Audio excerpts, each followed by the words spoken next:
Hello guys. ये है हमारा पॉलिटी क्लास 9 का चैप्टर 1।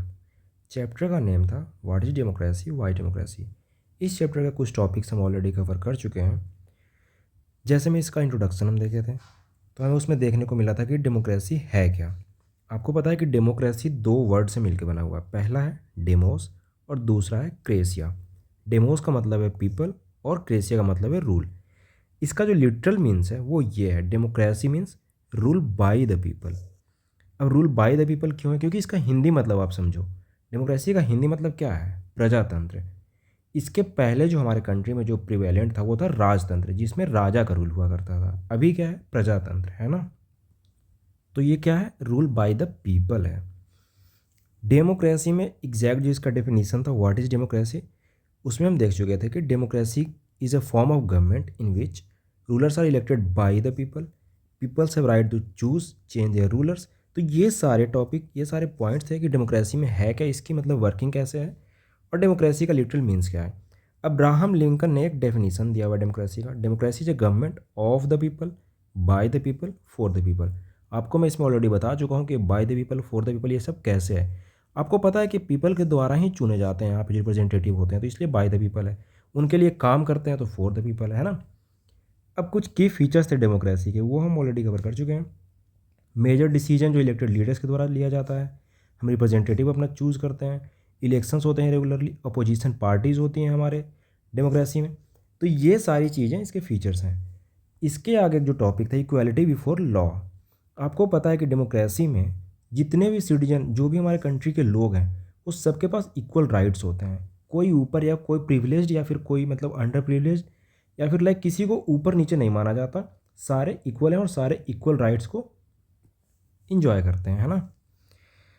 अब इसमें एक टर्म था rule of law. Rule of law क्या है? आपको पता है कि हमारे कंट्री में कॉन्स्टिट्यूशन है। अब जो गवर्नमेंट है या फिर जो भी फंक्शन कर रही है गवर्नमेंट, जितने भी फंक्शनरीज हैं इनफैक्ट, तो सब किस चीज़ के मतलब थ्रू वो गाइडेड हैं। वो गाइडेड है कॉन्स्टिट्यूशन के थ्रू। कॉन्स्टिट्यूशन में, संविधान में जो चीज़ लिखा हुआ है उसी के हिसाब से उनको फंक्शन करना होता है। अब अगर कोई इंसान ना करे या फिर गवर्नमेंट ना करे तो सुप्रीम कोर्ट या हाई कोर्ट जो भी मतलब उसके रूल्स हैं उसके हिसाब से उनको फिर क्या किया जाता है? सप्रेस किया जाता है ना। इसके आगे है रिस्पेक्ट फॉर राइट्स। आपको पता है कि freedom of speech, religion, movement ये हमारे कंट्री में दिया जाता है। तो ये सारे टॉपिक हम ऑलरेडी कवर कर चुके हैं। अब इसके बाद हम कुछ कंट्रीज़ के केस स्टडी देखे हुए हैं। जैसे पहला था चिली। तो चिली में आपको बताया था कि लर्निंग इससे क्या मिली थी चिली के केस स्टडी से, कि democracy can be ended by force. अब ज़्यादा अगर मिलिट्री कू हो या फिर किसी कंट्री में जो सोल्जर्स हैं वो अगर अपने हाथ में पावर ले लें या फिर जो आर्मी है वो अपने हाथ में पावर ले ले, तो इससे क्या है? डेमोक्रेसी खत्म वहाँ पर कर दिया जाएगा, है ना। Military rule is not democratic. अब मिलिट्री रूल आ जाएगा तो फिर क्या है? डेमोक्रेसी तो होगा नहीं वहाँ पे, है ना। तो ये चिली से लर्निंग है। पोलैंड, दूसरा केस स्टडी पोलैंड का है। इससे हमें क्या लर्निंग मिली थी यहाँ पे? People's movement can bring democracy. People के मूवमेंट के थ्रू भी डेमोक्रेसी को लाया जा सकता है ना। Collective struggle is powerful. Of course powerful हुआ कलेक्टिव स्ट्रगल होगा तो। इसके आगे म्यांमार का केस स्टडी हम देख चुके हैं, जिम्बाब्वे का देख चुके हैं। तो ये सारे केस स्टडी हम कवर किए थे। इससे फिर क्या लर्निंग हमें देखने को मिली थी वो सारी चीज़ें हम कवर कर चुके हैं ऑलरेडी।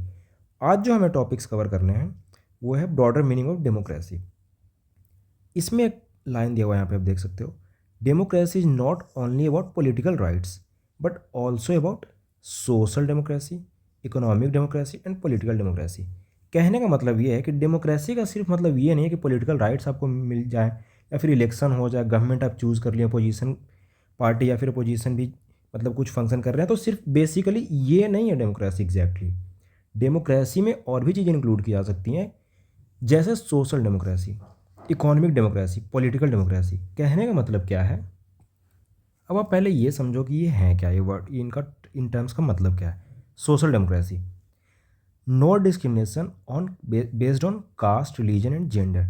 आपको पता है कि हमारे कंट्री में कास्ट के बेसिस पे, रिलीजन के बेसिस पे या जेंडर के बेसिस पे कोई डिस्क्रिमिनेशन नहीं यहाँ पे है।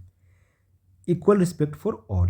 अब सारे को इक्वली हम देखते हैं, मतलब कॉन्स्टिट्यूशन के थ्रू जो हमें राइट्स मिलते हैं तो सबको इक्वली मिल रहा है वो चीज़, है ना। या फिर सबके लिए इक्वल रिस्पेक्ट है। तो ये चीज़ें क्या हैं? ये सोशल डेमोक्रेसी भी हमारे कंट्री में। डेमोक्रेसी का मतलब सिर्फ पॉलिटिकल राइट्स नहीं है। ये सारे भी जो पॉइंट्स हैं, इन सब से भी जो चीज़ें हमें प्रोवाइड की जा रही हैं वो भी एक डेमोक्रेसी का ही मतलब डायमेंशन है।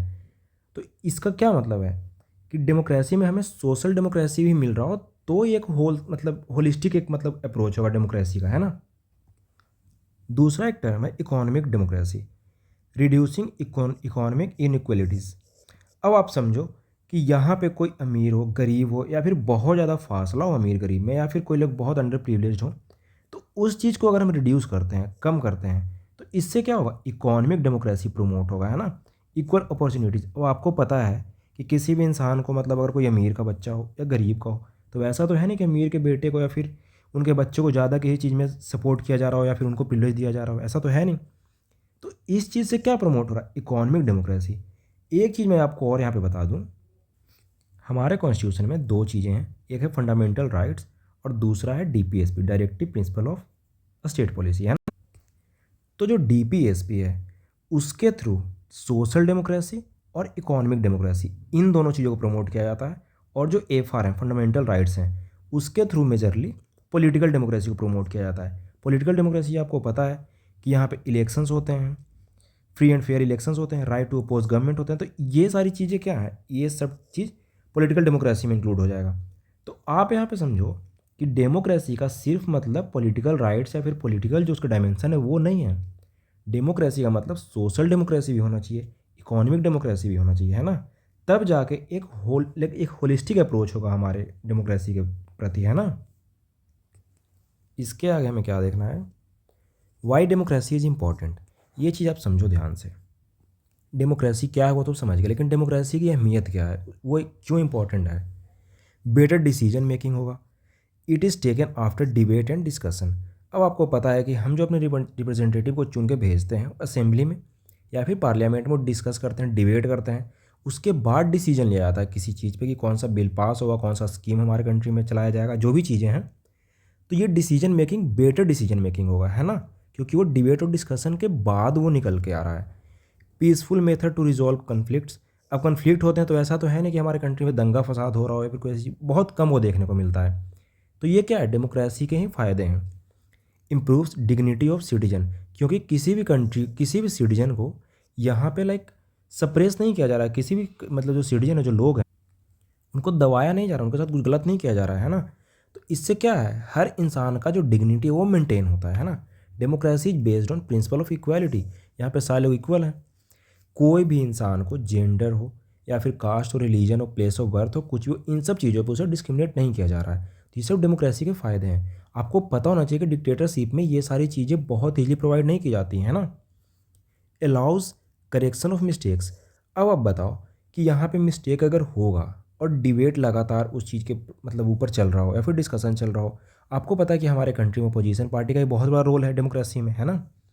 तो इससे क्या होगा, जो किसी भी स्कीम्स में, रूल्स में या फिर किसी भी बिल में, किसी भी चीज़ में अगर कोई मिस्टेक हो और उसमें कोई दिक्कत हो, तो उसमें क्या है, सुधार भी किया जा सकता है ना। Democracy allow us constructive criticism. जो अपोजिशन पार्टीज़ होती हैं, जो अपोजिट में जो पार्टीज़ होती हैं, वो क्रिटिसाइज करें गवर्नमेंट को, ये बहुत ही अच्छी बात है डेमोक्रेसी के लिए। लेकिन वो जो क्रिटिसिज्म है वो कंस्ट्रक्टिव होना चाहिए, वो देश के हित के लिए होना चाहिए, देश के भले के लिए होना चाहिए, ठीक है। तो आप ये टर्म याद रखना, कंस्ट्रक्टिव क्रिटिसिज्म, है ना। Ensure accountability. अब आपको पता है कि जो लीडर्स या फिर जो भी रिप्रेजेंटेटिव को हम चुन के भेजते हैं, यहाँ चूज़ करके भेजते हैं इलेक्शन के बाद, वो अकाउंटेबल होते हैं पार्लियामेंट, असेंबली के प्रति भी और फिर लोगों के प्रति भी, है ना। Leaders are answerable to people. At the end उनको जवाब लोगों के बीच में ही जाके देना है। तो सबसे ज़्यादा अकाउंटेबिलिटी जो उनको फिक्स की जाती है वो लोगों के द्वारा ही फिक्स की जाती है ना। They can be removed by election. अब आपको पता है कि हर 5 साल में इलेक्शन होता है, तो इसके द्वारा हम उनको हटा भी सकते हैं, है ना। प्रोटेक्ट माइनॉरिटीज़, ये भी है। Control government powers by written constitution. आपको पता है कि हमारे कंट्री में जो कॉन्स्टिट्यूशन है वो रिटन कॉन्स्टिट्यूशन है। तो इसके थ्रू क्या होगा, गवर्नमेंट को लाइक कोई मतलब अपने हिसाब से अपने सरकार को नहीं चलाएगी, वो जो कॉन्स्टिट्यूशन में लिखा हुआ, जो रूल्स लिखे हुए हैं उसके हिसाब से ही चलाएगी। आपको पीछे एक टर्म बताया था, रूल ऑफ लॉ। तो हमारे कंट्री में क्या है, रूल ऑफ लॉ है। रूल ऑफ लॉ कैसे प्रमोट होगा, रिटन कॉन्स्टिट्यूशन से, है ना। अब ये डेमोक्रेसी के फ़ायदे हो गए। इसके बाद है आर्ग्यूमेंट्स अगेंस्ट डेमोक्रेसी। डेमोक्रेसी के अगेंस्ट में क्या क्या आर्ग्यूमेंट्स है, बहुत ही बेसिक होंगे। हालांकि इसके ज़्यादा अगेंस्ट मतलब इसके अगेंस्ट में ज़्यादा कोई ऐसा पॉइंट्स है नहीं। Leaders keep changing in democracy, this leads to instability. आपको पता है कि रेगुलर बेसिस पे कंट्री में इलेक्शंस होते हैं। एक और टर्म है बाई इलेक्शन, जो कि इलेक्शन के बीच में किसी इंसान की डेथ हो जाए या फिर रिजाइन कर दे, कुछ वैसी अगर बात हो जाए तो बाई इलेक्शन भी होता है हमारे कंट्री में, है ना। तो ये सब क्या है, लगातार अगर इलेक्शन चल रहा हो या फिर कुछ वैसी चीज़ें हो रहा हो तो फिर लीडर्स ना चेंज होते रहते हैं। तो इससे क्या होगा, इंस्टेबिलिटी आते हैं हमारे मतलब डेमोक्रेसी में। एक लाइक बहुत ही बेसिक चीज़ है कि इंस्टेबिलिटी थोड़ा एक उसमें देखने को मिलता है ना। दूसरा है democracy is all about political competition and power play, there is no scope for morality, criminalisation of politics. ये चीज़ आप याद रखना, ये टर्म इसका मतलब क्या है, क्रिमिनलाइजेशन ऑफ पॉलिटिक्स। आपको पता है कि इंडियन पॉलिटी में, खास करके इंडियन पॉलिटिक्स में, जो पावरफुल लोग हैं, जिनके पास पैसा हो या फिर जिनके पास मसल्स पावर हो, जिनके पास लाइक क्रिमिनल बैकग्राउंड हो या फिर कुछ वैसी चीज़ें हों, तो उनको एक एज है हमारे पॉलिटिक्स में, हमारे कंट्री के पॉलिटिक्स में। तो ये एक निगेटिव ही चीज़ तो है ना डेमोक्रेसी का, आप समझो। अब जिसके पास ज़्यादा पावर हो तो ये लाइक इक्वल ग्राउंड तो उनको नहीं दिया जा रहा ना। तो जिसके पास ज़्यादा पैसा हो तो ज़्यादा इन्वेस्ट करेंगे इलेक्शन के टाइम पे पैसे, वो ज़्यादा अपना वो पावर प्ले करेंगे, ज़्यादा अपना पावर शो करेंगे इनफैक्ट, है ना। तो इससे क्या है, एक no scope for morality, morality का स्कोप थोड़ा डाउन हो जाता है, और उससे फिर होता क्या है, क्रिमिनलाइजेशन ऑफ पॉलिटिक्स होता है ना। तीसरा इसका एक जो डिमेरिट कह सकते हो आप, वो ये है कि so many people have to be consulted in a democracy that it leads to delay. अब आपको पता है कि हमारे कंट्री में जो डिबेट इतना ज़्यादा अगर किया जाएगा किसी भी कंट्री में, या फिर डिस्कशन बहुत ज़्यादा किया जाएगा, तो इससे क्या होगा, डिले होगा, देरी होगी, है ना, उस चीज़ में डिसीजन लेने में। तो ये भी एक कह सकते हो कि आप इसका एक पॉइंट है अगेंस्ट में। Elected leaders do not know the best interest of people. अब आपको पता है कि सारे जो लोग इलेक्ट हम करके भेजते हैं वो सारे लोग एक्सपर्टाइज नहीं होते हैं अपने अपने फील्ड में, है ना। तो इससे क्या है, एक बैड डिसीजन मतलब वो लेंगे। अब किसी भी इंसान को अगर हम लीडर चुन के भेज रहे हैं या फिर जो रिप्रेजेंटेटिव हैं, अब उनको पता ही नहीं कि एडमिनिस्ट्रेशन है क्या, पॉलिटी है क्या, हमारे स्टेट का ज्योग्राफी क्या है, या फिर जो भी ये सब चीज़ें हैं, तो वो कैसे बेटर डिसीजन ले सकते हैं, है ना। तो ये भी एक डिमेरिट आप कह सकते हो। Democracy leads to corruption. अब ये सबसे बड़ी जो इशू है, जो सबसे बड़ी प्रॉब्लम है, ये यही है कि करप्शन, आपको पता है, हर बच्चे को पता है कि करप्शन किस लेवल पे हमारे कंट्री में, या फिर जो मेजरली जो डेमोक्रेटिक जो गवर्नमेंट जहाँ पे भी है, तो करप्शन वहाँ पे हर जगह पे ही है। तो डेमोक्रेसी में क्या होता है, करप्शन होता है for it is based on electoral competition. अब इलेक्टोरल कंपटीशन और इलेक्शन होता है तो आपको पता है कि उस टाइम पे करप्शन का लेवल और ही ज़्यादा, बहुत ही ज़्यादा बढ़ जाता है ना। तो ये भी एक निगेटिव पॉइंट आप कह सकते हो। Ordinary people don't know what is good for them, they should not decide anything. अब आप इस चीज़ को समझो, ये पॉइंट ना इससे मिलता जुलता है कि जो हम रिप्रेजेंटेटिव चूज़ करके भेजते हैं, चुन के भेजते हैं, तो उनको नहीं पता है कि लाइक हमारे कंट्री का या फिर हमारे स्टेट का या फिर जिस भी जगह से चुन के जा रहे हैं वहाँ से, तो उनको नहीं पता है कि वहाँ पे ज्योग्राफी क्या है, वहाँ की डेमोग्राफी क्या है, या फिर वो क्या बेस्ट इंटरेस्ट होगा वहाँ के लोगों के लिए। उनको पता नहीं कि एडमिनिस्ट्रेशन में होता क्या, कैसी चीज़ें वर्क करती है, तो वो कैसे डिसीजन अच्छा ले सकते हैं। आप इस चीज़ को समझो। ऑर्डिनरी पीपल, जो लोग लाइक क्रिमिनल हैं या फिर जिनके ऊपर क्रिमिनल टैग है, क्रिमिनल चार्जेस हैं, तो वो कैसे अच्छा डिसीजन ले पाएंगे हमारे कंट्री में। जो पढ़े लिखे लोग हैं, जिनको मतलब ज़्यादा बेहतर समझ है, तो ऑफ कोर्स वो ज़्यादा बेटर डिसीजन लेंगे, है ना। तो ये भी एक ड्रॉबैक ही कह सकते हो आप। ड्रॉबैक मतलब जो निगेटिव पॉइंट्स हैं। इसके आगे एक जो टॉपिक है वो है डेमोक्रेसी वर्सेस डिक्टेटरशिप। डेमोक्रेसी में आपको लगातार समझा चुका हूँ कि डेमोक्रेसी में पीपल इलेक्ट रूलर्स। डेमोक्रेसी में जो रूलर्स हैं उसको हम चूज़ करके भेजते हैं, चुन के भेजते हैं। रूल ऑफ लॉ है क्योंकि रिटन कॉन्स्टिट्यूशन है हमारे कंट्री में। Rights are protected, free media, सारी चीज़ें फ्री है। डिक्टेटरशिप का एग्जांपल आपको एक रफली आप समझ सकते हो, जो नॉर्थ कोरिया है। रूलर सीज पीपल पावर, जो मेजर पावर का जो सेंटर है वो कौन है, किसी एक हाथ में रहेगा, है ना, या फिर जो ऊपर का जो टॉप जो लीडर्स होते हैं उनके हाथ में रहता है। तो इससे क्या होगा, आर्बिट्ररी रूल होगा, है ना। आर्बिट्ररी रूल कहने का मतलब तानाशाही होगा वहाँ पे। राइट्स आर सप्रेस्ड, वहाँ पे अच्छे सबको राइट एंजॉय करने को नहीं मिलेगा मौका, है ना। यहाँ पे आप देख सकते हो डेमोक्रेसी में राइट्स प्रोटेक्टेड और प्रोमोटेड। यहाँ पे प्रमोट भी किया जाता है प्रोटेक्ट करने के साथ साथ। यहाँ पे राइट्स क्या है, सप्रेस किया जाता है। कंट्रोल्ड मीडिया, यहाँ पे मीडिया को फ्रीडम नहीं है कि जो भी चीज़ अपने हिसाब से छापे या दिखाए। तो ये सारी चीज़ें होंगी डेमोक्रेसी वर्सेस डिक्टेटरशिप में। कुछ की टर्म्स हैं। पहला है डेमोक्रेसी। आपको पता है कि democracy by rule by elected representatives, ये पीपल के द्वारा इलेक्टेड रिप्रेजेंटेटिव के द्वारा रूल है, लेकिन रिप्रेजेंटेटिव वो चूज़ करके कौन भेज रहा है, चुन के इलेक्शन के बाद चुन करके कौन भेज रहा है, लोग भेज रहे हैं ना। तो डायरेक्टली इनडायरेक्टली वो पीपल का ही रूल है। डिक्टेटरशिप आपको पता है कि बाई अ पर्सन और अ ग्रुप, तो ये डिक्टेटरशिप हो जाएगा। मिलिट्री कू क्या है, forceful take over of government by military और आर्मी, ये हो जाएगा मिलिट्री कू। सॉलिडारिटी क्या है, वर्कर्स मूवमेंट इन पोलैंड, हम पीछे वो जो केस स्टडी था उसमें हम देख चुके थे कि सॉलिडारिटी क्या है, तो workers movement in Poland. Referendum, direct vote by people, referendum क्या है, जैसे कई जगह पे रिफरेंडम को प्रमोट किया जाता है। कहने का मतलब ये है कि कोई डिसीजन अगर सरकार लेना चाह रही है या फिर जो रूलर्स हैं वो लेना चाह रहे हैं, तो उसमें वो डिस्कस करके या फिर अपने से डिसीजन नहीं लेंगे, वो डायरेक्ट उस चीज़ को थ्रो करेंगे पब्लिक में, ओपन पब्लिक में। फिर वो उनके द्वारा डायरेक्ट वोट किया जाएगा कि इसके मतलब पक्ष में डिसीजन लेना है या फिर इसके अगेंस्ट में लेना है।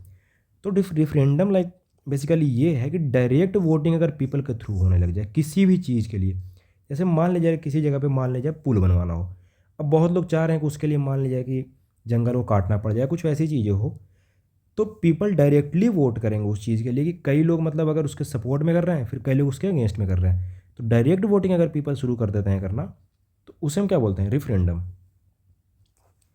तो ये हमारा चैप्टर का एंड है। So thank you so much, do like subscribe and share this videos as well.